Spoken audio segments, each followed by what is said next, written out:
All right, ladies and gentlemen, here's the news. I hope you're sitting down for this one. Zelensky calls for preemptive strikes from NATO to keep Russia from using nukes. Okay. Whatever, man. Zelensky says it's time for World War III. Everyone should burn in a rain of nuclear hellfire. He didn't really say that, but he may as well have said that. Volodymyr Zelensky called on NATO to conduct preemptive strikes against Russian targets to prevent their use of nuclear weapons in Ukraine, which literally would do the opposite.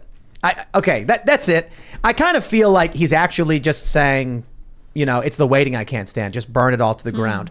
Because no sane, rational person thinks a preemptive strike against Russia would result in anything other than them launching nuclear weapons. So Zelensky was throwing people in, I think he shut down TV stations. The three largest TV stations in Ukraine. I think he had them shut down because they were speaking out against him. And political parties as well that were against him. Yeah, he's not a good guy. Maybe was an actor, so he's got some charisma, but I don't think he's like a benevolent president by any means. During a time of war, all the rules are out of the window. So, we have to understand, we're not fighting for democracy here. This is not a democracy. But he shut those TV stations down before any Russian I believe it was I believe it was because of the war and the emergency powers that the government got. But again, all rules, everything's off the table once there's a war, and that's how he's treating the situation. His statements today, he's trying to, walk them back as much as he can. He's trying to say that he wanted to really call for preemptive sanctions, but there's a big distinction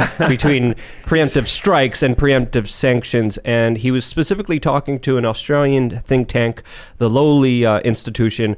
And these are big statements. The Russians are coming out and saying, well, these statements risk another world war.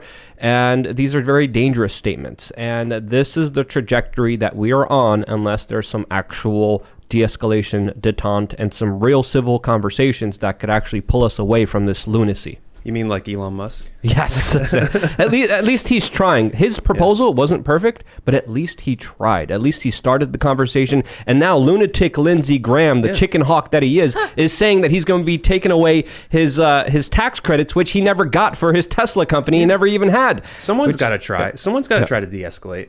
I guess I also wonder, why is he asking NATO to do a preemptive strike? Haven't we sent Zelensky $50 billion worth of weapons? Why isn't he doing it? There are 3 Democrats who have now publicly stated that the greatest national security objective for the United States is to defeat Russia in Ukraine. They came out and said it.